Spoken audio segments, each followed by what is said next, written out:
I want to get started so that we can let Don speak and share some of his wisdom with us for as long as possible. So I just want to start a little bit. Thanks for braving the weather. That might come, so thank you for that. And drive safe on the way back. Be careful. I'm Zach Teasdale, the director of groups around here at Webster Gardens, so small groups and neighborhood groups. One of the things that we really want to accomplish with small groups is to help people develop friendships where they can enjoy Jesus and follow Jesus together. And that friendship aspect is really important because you need that to start digging into real things and to be able to start digging in and having honest conversations. In order to be vulnerable, there's got to be that trust level that kind of goes there. We're also talking a lot about neighborhood activity and being involved in neighborhoods, neighborhood groups, stuff like that. One of the challenges, I think, with that is that it's hard to have considerate, caring conversations with people. It's really easy to go in with an agenda. It's really easy to go in and just tell people things. But to listen, to hear their ideas, to be considerate, share your ideas back, it's a little harder. So we're very excited to have Don here today. I got to hear Don speak last fall, and I was there with Chris Clausen and the Ramers and a few other people. The Melzers were there, and we got to hear you talk a little bit about spiritual conversations and some of the things that you and Lutheran Hour Ministries and Barna have been learning together has just been great. I know you've got a couple tools for us today, too. But just hearing you talk about the way to have these conversations and some of the motives behind some of these conversations, I think is just phenomenal. So, you guys came here to listen to Don. I told you I'd take 2 minutes. You see that? 2 minutes. Don, go ahead. Thank you.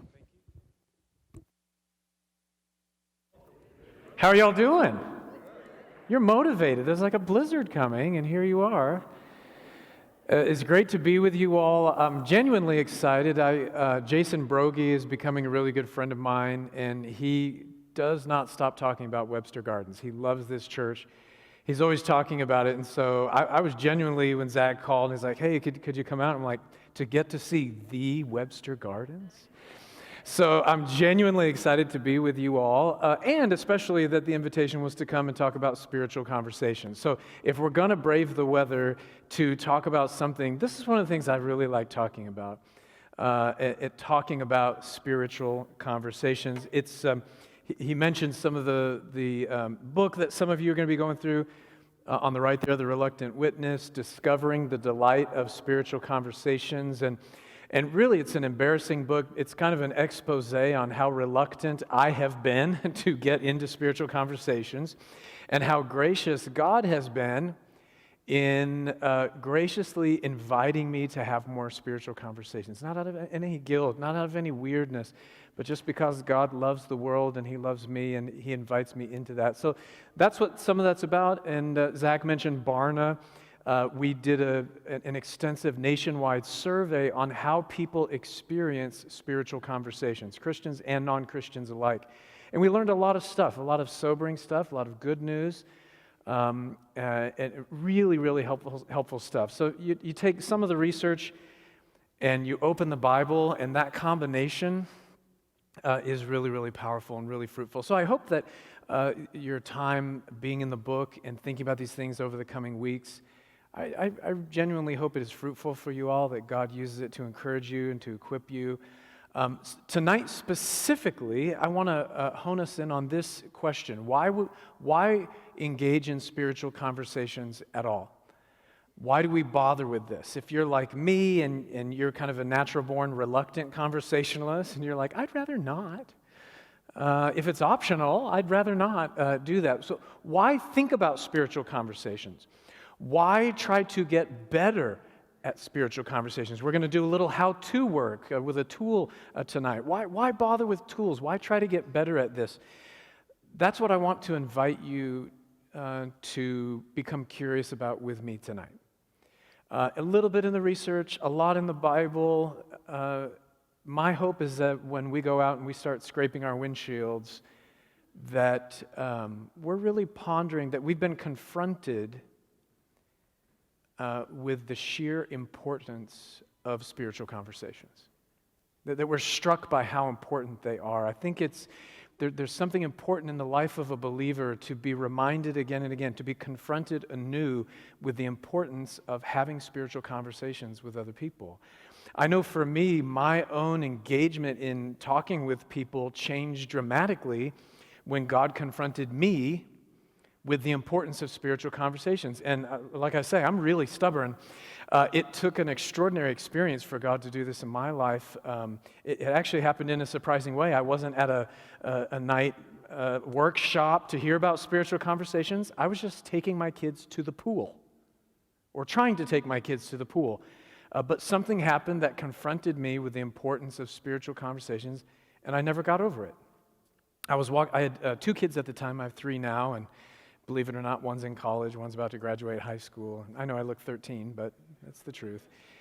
And at the time, I just had 2 kids. They were maybe 5 and 6, 6 and 7, something like that.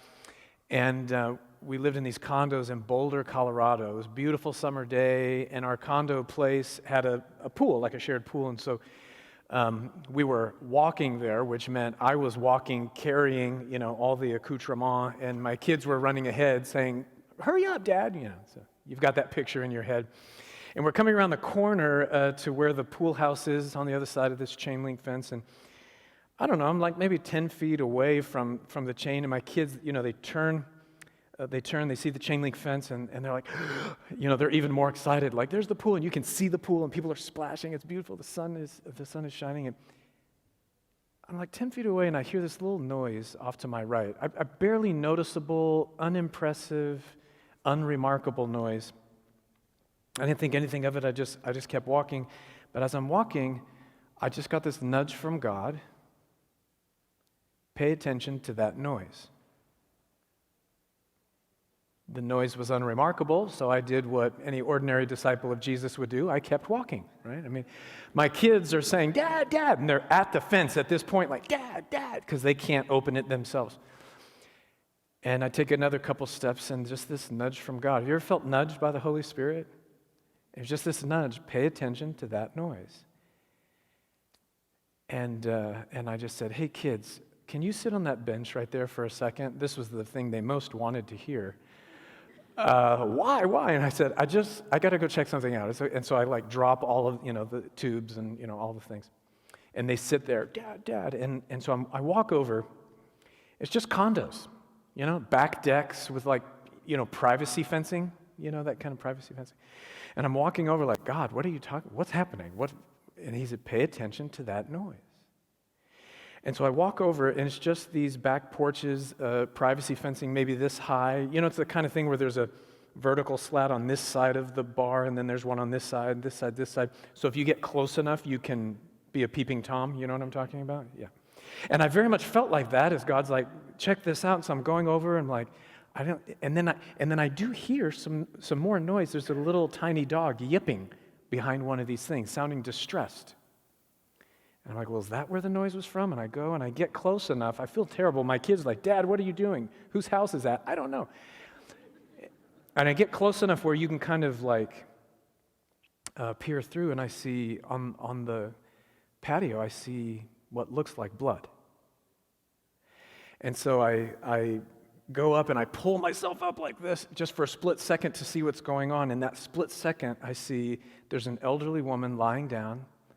There's a pool of blood coming from her head, and her dog is jumping all around.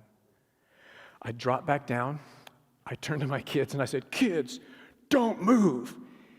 And I jump over the fence. I climb over the fence, and I dove into the chaos of her life and what was happening. There was a low-lying wrought iron table, and she had slipped and fallen all the way and caught all her weight on her head on the corner of this low-lying thing. I'm a man of letters. I like books and things like that. I do not like bodily fluids, that sort of thing. I'm so glad God calls some people to do that. I cannot do that, but I just did what I could to care for her, to care for her dog. I call 911. The paramedics are almost there. I look outside to see, are my kids still there? They're gone. I know, Parent of the Year award here. And I'm looking, I'm like, where are they? And I see they're at the road, an ice cream truck. I'm not making this up. An ice cream truck had stopped. And with its siren call, had pulled my unattended children over there. I'm like, kids, get in here. And so they come in, and they're asking lots of questions. Whose house is this? Why is there blood on the dog? All this sort of thing. I just ate dinner, so I'm not going to go into the details. But the paramedics get there. Nancy was her name. Nancy turned out to be eventually okay, but they took her to the hospital. They had her on the gurney. They were bringing her out. And one of the paramedics on their way out, he pulled me aside and he said, "Can I ask you a question?" I said, "Yeah." And he said, "How did you know that she was here? Are you a friend? Were you coming to say hi?" And I said, "No, I just thought I heard something." And he looked at me and he just nodded and he said, "Here's the thing. We're not sure what would have happened to Nancy had you not come by right when you came by." And he said it with a look in his eyes that meant he knew exactly what would have happened to Nancy if I hadn't come by right when I came by. She would have died. She would have bled out. And they took Nancy away. And I just staggered out with my kids. I mean, it must have been an hour later, and they're just like, "Can we swim now?" I'm like, "Yes." And I'm like shaking, and we go over and for them to go in. It became something of a parable for me. God even spoke to me. I just felt him impressing on me even then. There are people dying all around us. And Ephesians came to mind where Paul writes that without Jesus, people are spiritually dead. People are spiritually dying without the sanity and the grace and the compassion that comes with the gospel. And you see, it was a really beautiful day. It was just this beautiful day. And yet someone was bleeding out on the other side of this privacy fence. And it just became this parable, that people are spiritually dying all around me. And it became this point for God to say, when I nudge you, will you have a spiritual conversation with them? And it confronted me with the importance of that, the significance of that. And here's what I love. God wasn't angry at me. I didn't feel God saying, "Do you know how many people have spiritually died? You've just walked right by." I didn't feel that from God at all. I just felt him graciously inviting me into his rescue mission, and to do that with him. And God is that way. God graciously invites us into spiritual conversations to be a part of his rescue mission with him. It's that important. I want to talk a little bit tonight about how God does that with us, how God invites us into his rescue mission, because some of us are really reluctant. And we're reluctant to talk about faith with people, and maybe even increasingly so these days. That's what the research tells us. And I just love this about Jesus. I love that he meets us in our fear and helps us walk out of it. I want to sit in an example of this tonight. This is from John 20. It's a fascinating experience in the life of the young church. Jesus is newly resurrected here in John 20, towards the end of the gospel. He's newly resurrected, and his young church is in hiding. This is how John writes it. On the evening of that day, the first day of the week, the doors being locked where the disciples were for fear of the Jews, and it goes on, and we're going to finish this. But I just want to have you picture this. It's the evening of the first day of the week, so the doors are locked, and Jesus' disciples have locked themselves inside because they are afraid of the people who have crucified Jesus. So you've got the picture, right? There are people who have killed their leader. They're afraid. They don't want to be killed, and so they've locked themselves into a room. You got the picture in your head? It's kind of a weird picture, right? I mean, it should strike us as odd that the people that God has called to care for a broken world are hiding away from that world. That should strike the cooperative reader of the Gospel of John. By the time you get to John 20, you should go, huh? They're hiding? It's an odd image. It's literally, I think this is the first historical record of a holy huddle. You've heard of a holy huddle, right? So believers kind of huddled around each other, just forgetting the world around them. I think this is the first record. This is literally a holy huddle. This is the church. This is the only church that exists at this point, are these followers of Jesus. And they have locked themselves away from the world that needs the gospel that they have. So it's an odd image, but it won't be the last time that God's people have their eyes drop from the horizon and curl in on each other. It won't be the last time in history, right? Individual Christians and even whole churches and whole denominations will go through seasons where they, for fear of something, they curl in on themselves and they stop interacting with the world around them. Based on the latest research, and we're going to get into the research just a little bit here, I find it fascinating and instructive. Based on the latest research, I'm pretty convinced we're in one of those seasons right now. Like, we're in a season where we're tempted to be in holy huddles, maybe even more so than previous generations in some ways. Because the latest research, it confirms and it quantifies what most Christians living in the West feel intuitively, namely that being a Christian in an increasingly post-Christian society is hard. Being a Christian in a society that is increasingly post-Christian does not feel good. It feels a certain way. We're going to get into the research, but I want to just kind of get a sense of how it is to be a Christian in an increasingly post-Christian society. So I want you to pair up, so turn to someone near you. I'm going to have you talk about something with each other. A couple questions I want you to chat about. The first, you can see them right here. Have you ever felt misunderstood, persecuted, marginalized, silenced, or afraid to speak up because of your faith? That's not a single question. Take each of those. Have you ever felt misunderstood? So I'm going to want you to pair up and say, have you ever felt misunderstood because you're a Christian? Have you ever felt persecuted because you're a Christian? So go ahead and start with that question. Turn to someone near you and reflect on that list of adjectives. Have you ever felt those ways because of your faith? So just go ahead and share with one person sitting near you.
And when you've made it through that question, I'd like you to answer the second question with each other as well. Do you feel people are more likely today than in the past to see it as offensive if you share your faith? Do you feel it's more likely today than in the past that's seen as offensive if you share your faith? Respond to that question with each other as well.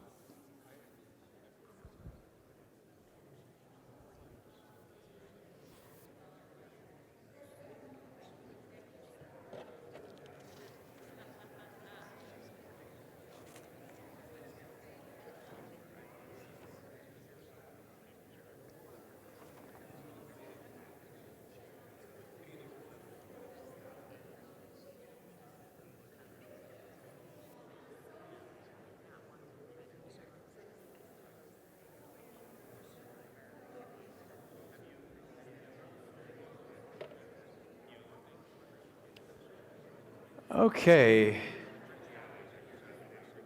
Let's go ahead and gather back together. This is just an informal pool, informal survey right now.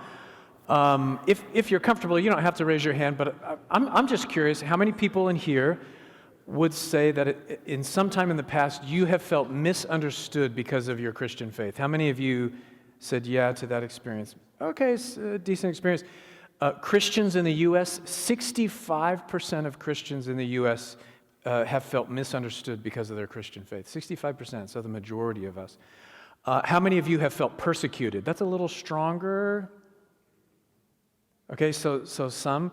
I think I want to make sure I get this right. Yeah, 60% of Christians in the United States feel persecuted because of their Christian faith. Silenced or afraid to speak up. How many people have felt that way? Silenced or afraid? Okay, a little bit bigger numbers there. Nationwide, 48 to 46% on that. So about half of Christians have felt silenced or afraid to speak up. This is, and then in terms of seeing it as more likely than in the past to be perceived as offensive if you share your faith, we ask people this question. It's interesting. So Gen Xers, the one in the middle, that's like people my age. Okay, I'm middle age, I would call myself. 48% of Gen Xers say it's more likely now than in the past to be seen as offensive if I share my faith.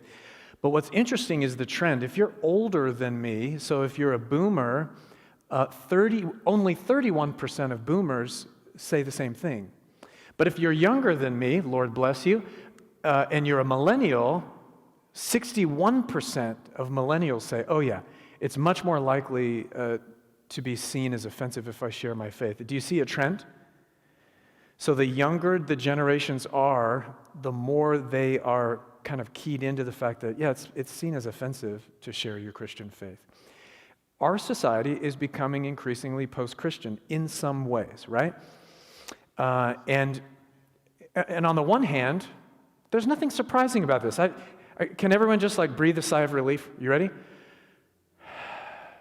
There's nothing surprising about it, right? Paul wrote to young Timothy, he said, preach the gospel in season and out of season. What does that imply? There's going to be seasons when the gospel has social coin, when being a Christian naturally engenders trust. But there's also going to be seasons when the gospel is distrusted, and when to be a Christian is to be maligned or misunderstood because of that. So there's nothing surprising about being in a kind of post-Christian society or anything like that. It's going to happen. There's going to be in season and out of season. But I will say this: it doesn't feel good. And to be in when it's shifting like this feels a certain way. I would argue, and I think the research backs me up, what it feels like to us, like we feel displaced. We feel that the place that we have taken for granted as Christians is being removed from us. And that feels a certain way. I would argue that that is starting to affect our behaviors in a significant and dangerous way.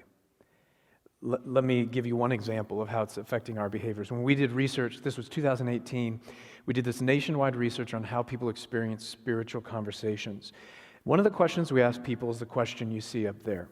How many spiritual conversations have you had about your faith? Now, this is not an evangelistic conversation, okay? We did ask that question, but that wasn't this question. We were very careful with the respondents to define a spiritual conversation in this way. It's any conversation you have with anyone in your life about your faith or your lack of faith. That's a pretty low bar, is that right? Any conversation with anyone. So if I, as a Christian, share my faith with a non-Christian, that counts.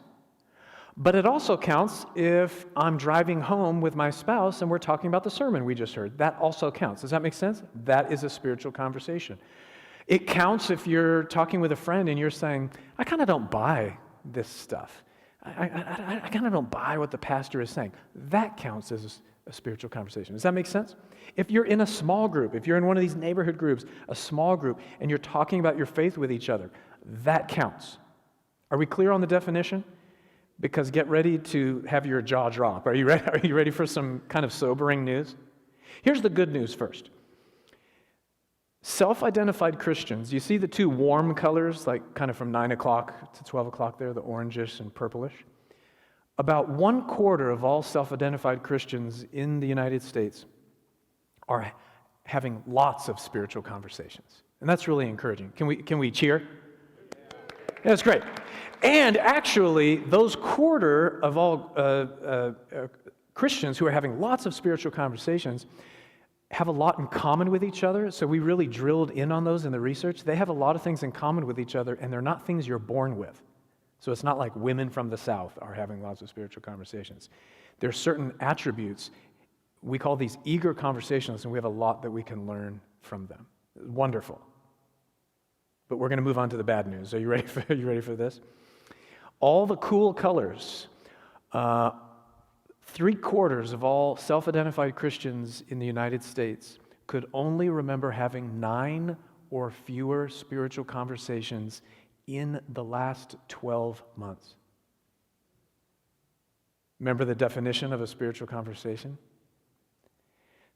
1/3 of all Christians, the kind of aqua color on the right there, 1/3 of all Christians could only recall having 1 or 2 spiritual conversations in the last 12 months. And 9% of all self-identified Christians, the part there at the top, so basically a tithe of the church, if you will, could not remember having a single spiritual conversation in the last year. Can we all gasp? The cat has got our tongues. What it feels like to be in an increasingly post-Christian culture is affecting our behavior. We're not just not sharing our faith with others, we're not even talking with each other about our faith like we used to. John wrote this, remember? The disciples were hiding in the room behind a locked door for fear of the Jews. I think it's not a bad metaphor for where we're sitting today. That in ways we have isolated ourselves, we're not talking about our faith. So what do we do with that fact? Is Jesus like really angry at us? Or is he like done with us? Can he use us? Is there hope for us? This is what I love about John 20. I just hope you leave today delighted with John chapter 20.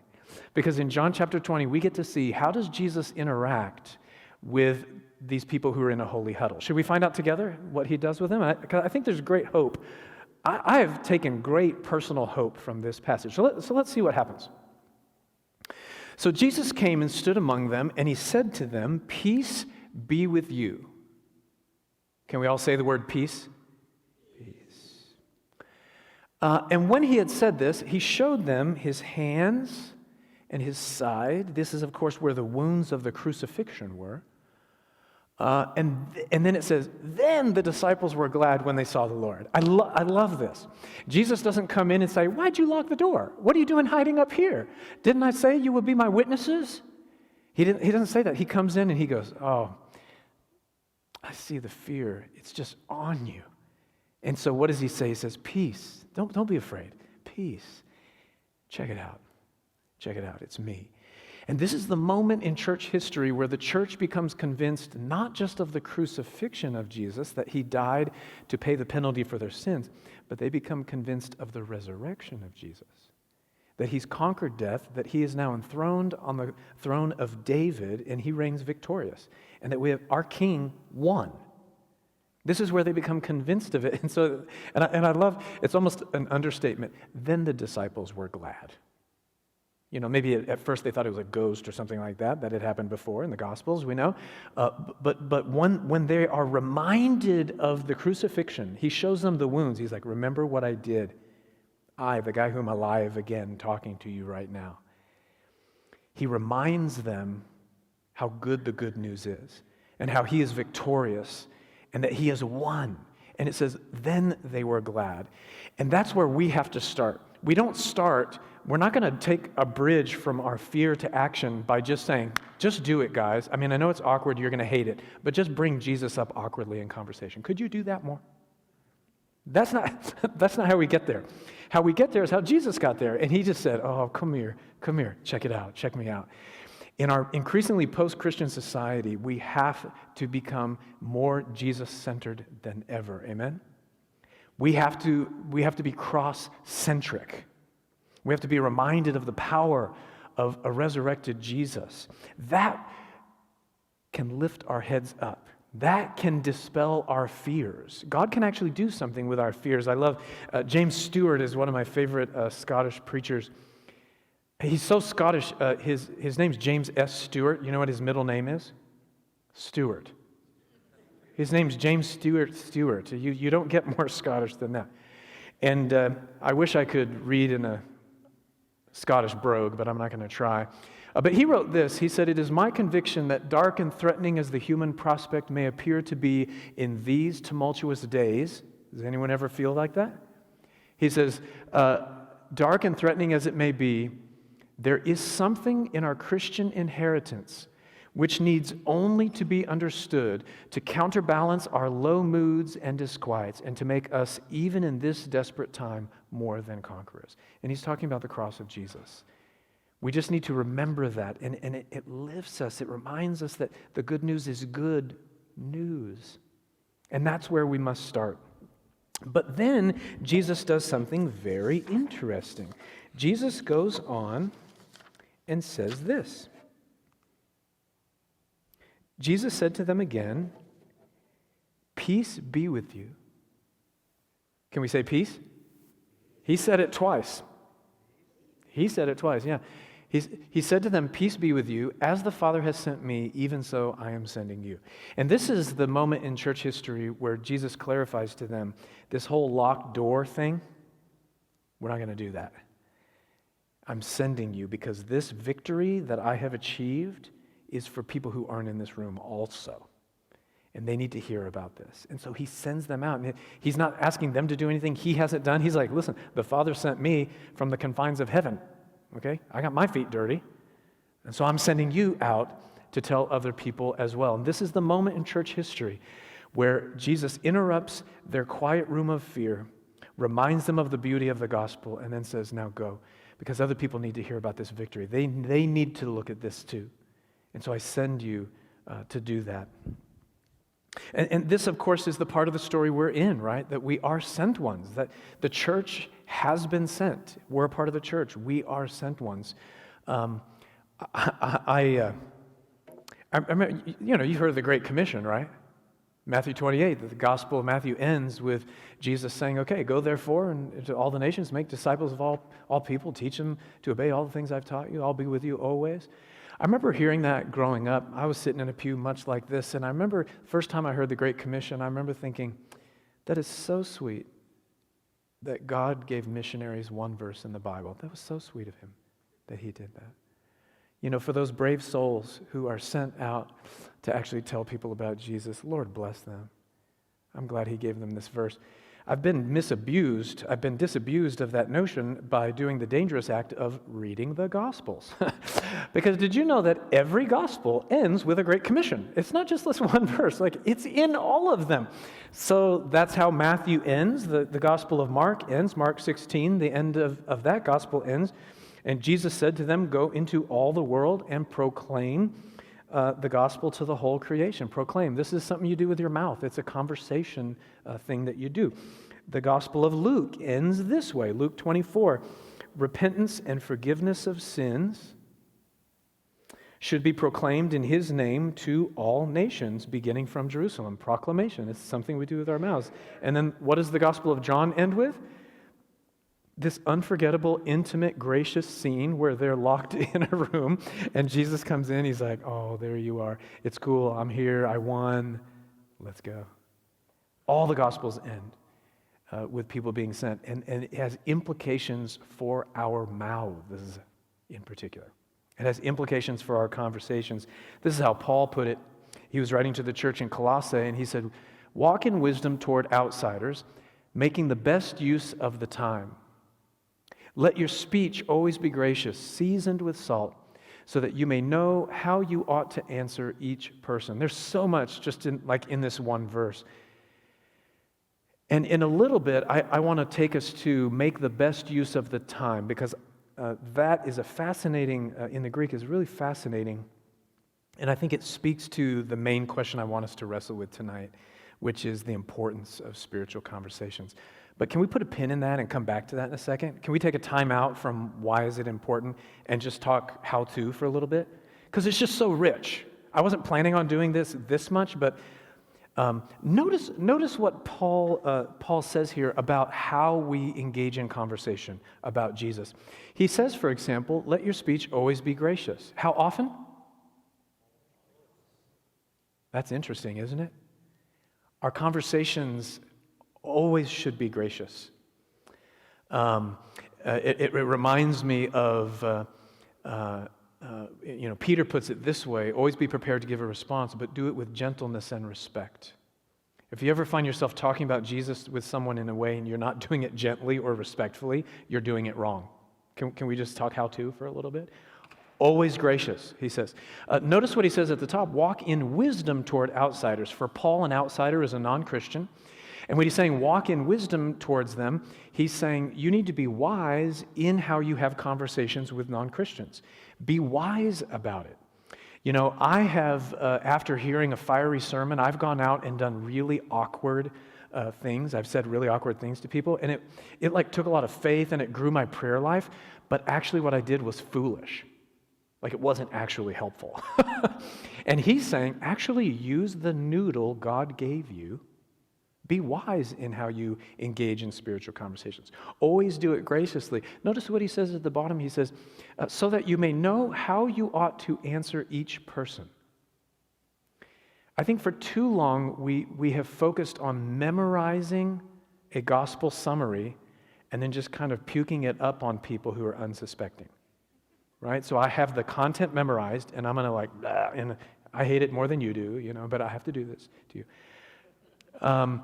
Paul says, be wise, be gracious, and figure out how you ought to answer each person. I love the dignity that this implies should be present in spiritual conversations, that you're paying attention to your conversation partner. You're not just thinking non-Christian, burp up a gospel summary. You're thinking, where are they? What's their spiritual posture? How do I graciously adapt to where they are? And this is how Paul did it. He's not just telling us to do it this way. This is how he did it. Read Acts 13 sometime, right? And Paul is in a Jewish context. He's talking with Jewish people. And so he speaks in a very Jewish way. He quotes the Old Testament multiple times. He talks about the covenants of the nation of Israel. He speaks in a very Jewish way to Jewish people. Turn your page in Acts to Acts 14, and he's in a pagan context. He doesn't quote the Old Testament a single time. But he does quote famous poets. He does talk about nature and rain and weather, which was pagan language. That's what they cared about. Paul graciously adapted his spiritual conversation to where the people he was actually talking to were. Wouldn't it be fun to be able to do that ourselves? If you came tonight thinking, okay, teach me an awkward gospel summary, and when I feel guilty enough, I'll puke it up on a few people. I hate to disappoint you. Rather, my hope, so let's play with this a little bit. We have these little cards that I'm going to hand out. So we're just going to play with a tool right now to practice figuring out how to answer the non-Christians in your life. You don't have to like the tool, by the way. I'm fine if you don't like it. I just want you to play with it a little bit right now with me. It is a summary on this little card of this. We call this at Lutheran Hour Ministries the spiritual conversation curve. And the curve represents the relationship between three different things. Number one, do I have a little light on here? Oh, I do. Look at that. The first thing is, down here on the bottom, is the spiritual posture of the non-Christian in your life. And there's all kinds of spiritual postures, but relative to the gospel, there are three basic postures people have. They're either unreceptive, I don't want to hear what you have to say, or they're receptive, right? They're like, okay, I'm open to hearing what you have to say. Or they're actively seeking, right? And so seeking people are like leaning forward, like, I want to figure this out. Do you see the three different postures? Some non-Christians are like this. I don't want to hear. I've already dismissed Jesus out of hand. Some of them are like this. I'm open to hearing. I'm not going to pursue it on my own, but I'm not closed. And then some are like leaning in, like, I want to figure this out. You see those three different postures? And depending on the spiritual posture they have, you have a different, and this is along the top here, you have a different goal for your conversation with them. If they're unreceptive, you just want to gain a hearing. That's all you're hoping for. You want to build trust to be able to gain a hearing so that one day they would be receptive. If they are receptive, you want to, it says give good news. It's a little hard to read. You can read it on your card. You want to give good news to them. You want to share something Jesus has been doing in your life. Share good news with them. And if someone is actively seeking, you don't want to just gain a hearing or give them good news. You want to guide them toward faith. And so these are the things you pray for. If a non-Christian in your life is unreceptive, just pray that you would gain a hearing, right? Pray for that. How do you do that? This is the third part of this model, is right here in the middle. There are 6 different basic conversation types. How do you gain a hearing with someone? Well, you just chat with them, because chatting about everyday life builds trust. Isn't that true? We all know that, right? You want to gain trust with your neighbor? You don't dive right in, if you were hit by a bus tonight, do you know where you would spend eternity? That may not help you gain a hearing. Does that make sense? But if you say, how about that weather? How about that snow? That actually, chatting about everyday things actually helps you gain trust. And you can go deeper than that, and you can have a relating conversation. And this is where you relate with the joys and pains of life. We all have joys, we all have pains. And when you relate with those with someone else, it deepens the trust that you have. That's how you gain a hearing, is by chatting and relating with human beings. It's gracious, it's respectful. If someone, on the other hand, is seeking, or is receptive, then you try to give good news. 2 ways you can do that. You always start with sharing. Don't start with a gospel summary or something like that. Just start by sharing what's something God's been doing in your life. What's a difference Jesus is making in your life lately? Share that with people. Because sharing about what Jesus is doing in your life, it affirms his relevance. Does that make sense? And you're just sharing a testimony. This is something that's happened in my life. And then you can move on from there and move from the subjective to the objective and have a connecting conversation where it's not just Jesus has done this in my life, it's when you make the move and you say, actually, Jesus does this with people. It's not just me. And so you talk about how Jesus is relevant to real life situations for people. If someone, I know I'm doing this really fast. It's fine. You're fine going fast, right? And I'm going to give you other tools for free afterwards that can help you find out more. So I feel fine. I'm talking myself into it. If someone is actively seeking, it's different. I know a lot of people, like, when they have friends who are actively seeking, they call me. I'm a pastor, by the way. And they call me and they're like, I have a friend who is seeking. Is there a doctor in the house? Like, I need a pastor to talk with them. Like, it's serious now. They're actually seeking. They're asking questions. You're their friend. I'm not their friend. What do you do when someone is actively seeking? The first thing you do is have exploring conversations. You explore all their questions with them. You affirm their questions. Every question they share with you is a good question, by the way, even if it's not a good question. It's a good question because they're sharing it with you, and it's their question. So I'm not saying give amazing answers to all their questions. Just explore answers with them. People these days don't want a guru on a mountain, right? Just giving, these pristine answers. People don't want pristine answers. They want like an awkward Sherpa who's walking up the mountain with them. Does that make sense? Someone who's like, I don't have all this memorized, but like, let's go look together. That's what people want. I think Christians are scared to have exploring conversations because, like, what if I say the wrong thing? Don't worry about that. You will. It's okay. Just explore with them. And then finally, you need to eventually have a clarifying conversation where you clarify the pros and cons of following Jesus. And this is where having a memorized summary of the gospel is actually really helpful, because people need to understand what the core of the gospel is, and so you need to be able to explain what the core of the gospel is. Most of our evangelism training, unfortunately, has focused right here. How do you summarize the gospel, the core of the gospel with someone? And we ignore, actually it takes a lot of process with people. So, here's what I want you to do. This is a card I carry around in my wallet right now, so it's a little messy, and I've corrected it a lot and all that. Let me walk you through what I want you to do. The first thing, are there pencils in front of you in the pews? Webster Gardens, there's some? Okay. Open to the back, you see there's a little panel, and it says, Blank's posture toward the gospel is, and what I'd like you to do, we're not going to spend a lot of time on this, just a little bit.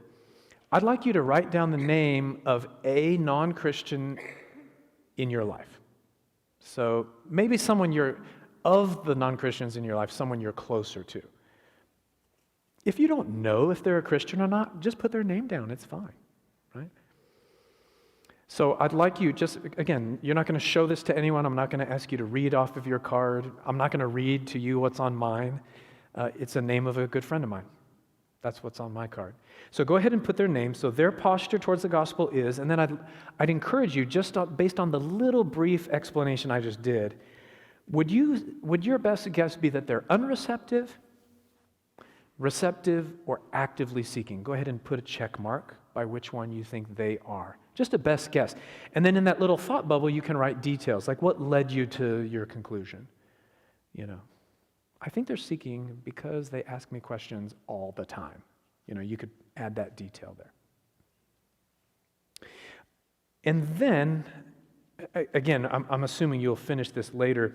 If you go to the next panel, it says, I am praying God will help me. And then just pick the corresponding thing. So if they're unreceptive, check gain a hearing.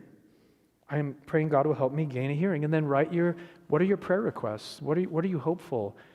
Let's say they're unreceptive and you said, I hope to gain a hearing. And so you write in the details they have a lot of church hurt. I know that they were hurt in church. And so, Father, would you heal that? I'm going to be praying that you would heal that distrust that they carry around with them. Right? You can just write your prayer request. On the third panel, when you finish this card later on, it says, in my conversations with my friend, I will, and then if they're unreceptive, check chat or relate, and then put details about the kind of conversation you would want to have with them. Now, why would you do this and carry it around in your wallet to be reminded of your person? Because Paul said this, walk in wisdom toward outsiders. Be wise, be thoughtful about how you engage in conversations. Be gracious and figure out how you ought to answer each person. And this is just a simple little tool to help us do that. It's a simple little tool to help us do what Jesus said when he said, okay, I'm sending you now. Other people need to hear about this. We were actually called to be wise about that. So, just a little tool. We can do some Q&A in a little bit if you'd like to find out more. I know I went fast, but here's some resources that we have. And so, Chris, can you wave? You guys know Chris. You go here, right? Are you a Webster Gardener? Is that right? Yeah, you are. So we have more curved cards if you'd like some more, like for your small group or something like that. Chris also brought a bunch of these little booklets called How to Talk About Your Faith, an Introduction to the Spiritual Conversation Curve. And it kind of walks you through in more detail. We have some cool cartoons drawn by, what's his name? Brian King? By Brian King. This is like basically Webster Gardens produced this whole thing. And we got 50 of those, right? First 50 people who want them come to Chris, and you can have one of these for free. You want one? Okay, he's reserving one right here. So we have 50 of these, and we can get you more. And then also, and there's information about this in the back, we created an entire online course, completely free. I'm not hawking anything here. I'm giving you things. A completely free online course that walks through this in more detail. And again, I have found this. I'm like a pastor. I'm supposed to know how to do this, right? I use this curve card all the time. I carry it in my wallet all the time. It helps me. Before I go to meet with my friend, I pull it out and I go, where is she now? I think she's seeking now, right? And so this helps me do what Paul said. There we go. Okay, now, that was our time out to talk about how to a little bit. Is that okay? Are you in whiplash yet? Okay. I'm going to call an end to our timeout, and we're back to our main question of the night, which is, why are spiritual conversations important at all? So that's what we've been talking about. One of the things he says about the importance, notice what he says, walk in wisdom towards outsiders, making the best use of the time. Making the best use of the time. It's interesting in the, Paul's writing in the Koine Greek, there's two words he could have used to say time, chronos and kairos. Chronos is like chronometer, chronology. Chronos is like tick-tock time. What time is it? The other word in Koine Greek is kairos, and it means it's more like appointed moment. So if you want to say like the time has come, dun, dun, dun, you say kairos, the kairos has come. Does that make sense? Paul says, make the best use of the kairos. Literally what he writes could be translated, cash in on the appointed moments. Think about that. Cash in on the appointed moments. God gives you appointed moments. And he's saying cash in on them. He's using a verb from the marketplace. Cash in on the appointed moments that God gives you. That's why we engage in spiritual conversations. Because God's on the move. God is on the rescue mission. And he uses our feeble conversations in order to do it. I think sometimes we're tempted to believe there's not desperate need all around us, right? I think some of this is just because of the, I think some of it is because of our surroundings. Like, when I was in Boulder, like everything looked nice, I live out in West County, and I have these like symmetrical hedges in my front yard, and it just, everyone's yard looks nice, right? And we can be tempted to believe like, yeah, I know people are dying spiritually without Jesus, but I think they're okay. They seem to be in a good mood. Right? I think we can be tempted to believe that there's not desperate need all around us, but there is. People are bleeding to death behind privacy fences. I love how T.S. Eliot, the famous son of St. Louis, right? T.S. Eliot, in his Courses on the Rock, he was writing about human need, spiritual need. T.S. Eliot, of course, was a profound Christian towards the end of his life. And he was talking about human spiritual need as a desert. So he was using desert as a, not dessert, but desert, as a metaphor for that. And I loved how he put this. He wrote, you neglect and belittle the desert. So you neglect and belittle the spiritual need that's around you. And then he wrote, the desert is not remote in southern tropics, right? We can be tempted to believe, well, I know there's spiritual needs somewhere, But the desert is not remote in southern tropics. The desert is not only around the corner. I love this line. And he spent a lot of time in England where a tube train is like a subway. Okay, and he says, the desert is squeezed in the tube train next to you. The desert is in the heart of your brother. Isn't that profound? There is spiritual need squeezed in the tube train next to us. If we had God's eyes to see the spiritual need and the appointed moments, what need would we see? I mean, Nancy was bleeding out behind her privacy fence, but I'm going to tell you a true thing right now. I could not see her. I couldn't. But God could.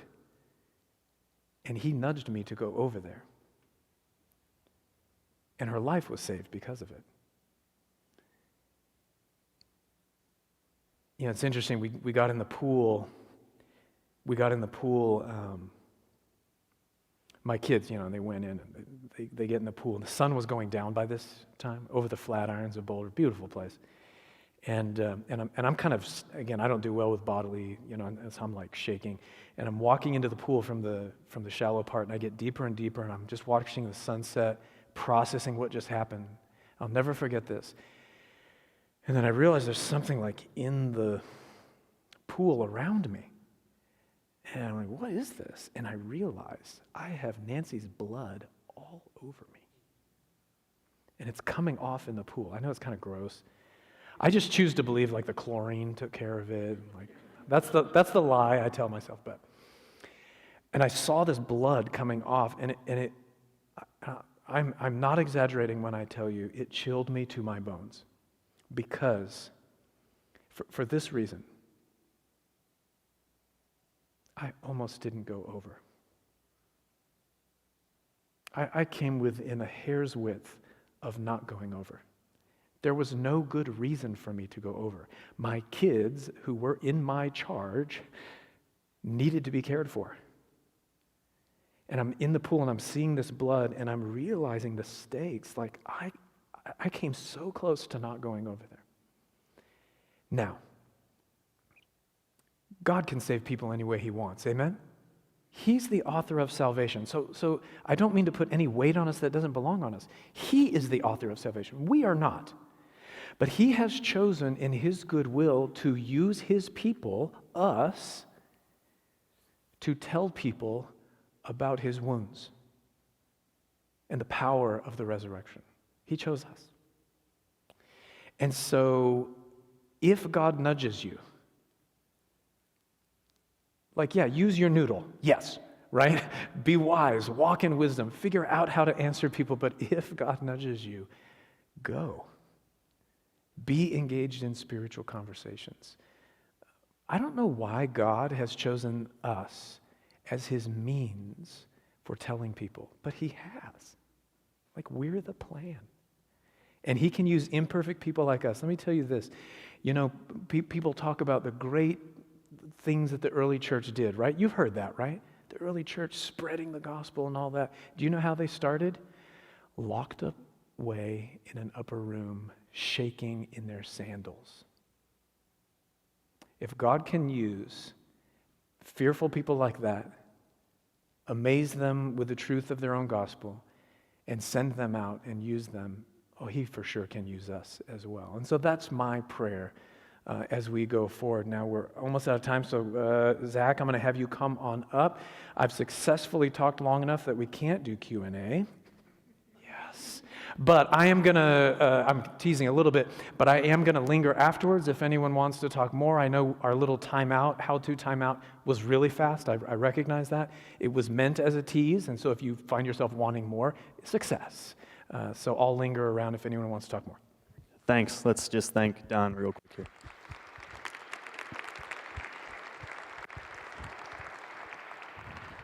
I told you, it was good. It was good. I really appreciated hearing that before, and just I think you talked about a little bit at the beginning, the messiness of it and being okay a little with the messiness of it, being thoughtful, prayerful, equipped, working to mature ourselves, but being aware that it's a little messy. Just a few things to think about. I know keeping an eye on the roads and time and stuff like that. Just a few things to think about. You're going to be hearing, kind of already started hearing the phrase "find your five" a little bit. Just something to think about is I think a lot of times we hear something and we feel great because we're kind of part of the conversation.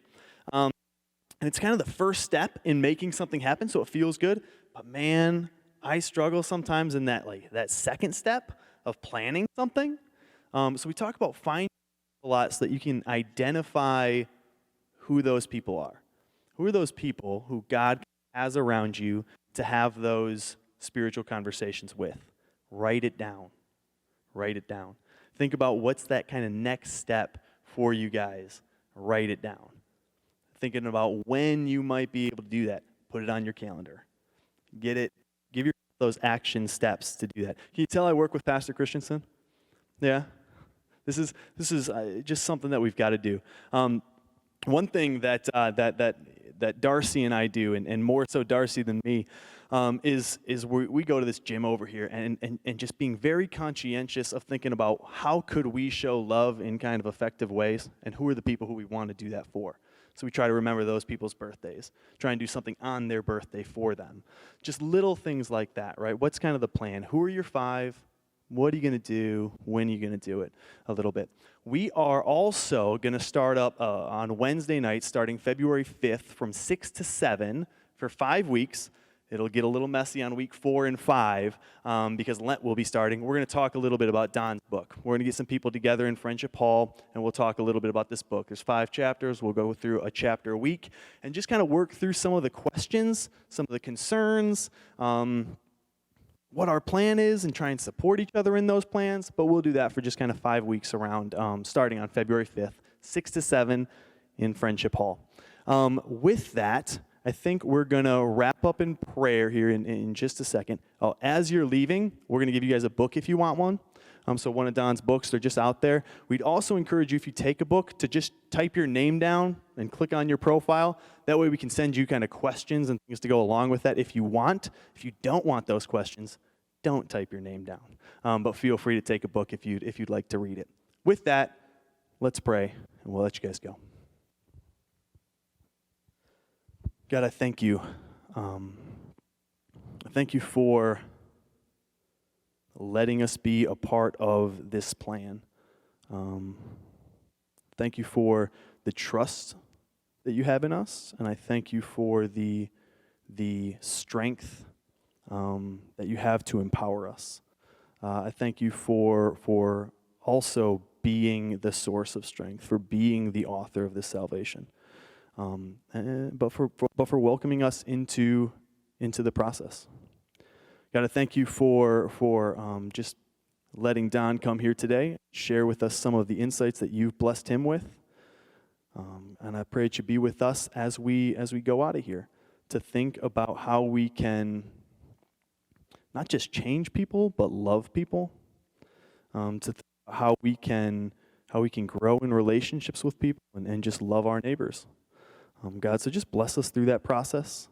Help us to be honest with the people around us, to not be fake, but to be honest about our need for you and our love for you, God. So I pray that you bless these people as they go out to do your will. Lord, we pray these things in your name. Amen. Thank you. The books will be on this side. Chris will also be over here to hand out some of those 50 pamphlets and to have a few more of these spiritual conversation curve pamphlets. So feel free to stop by if you like any of that. Thanks for coming.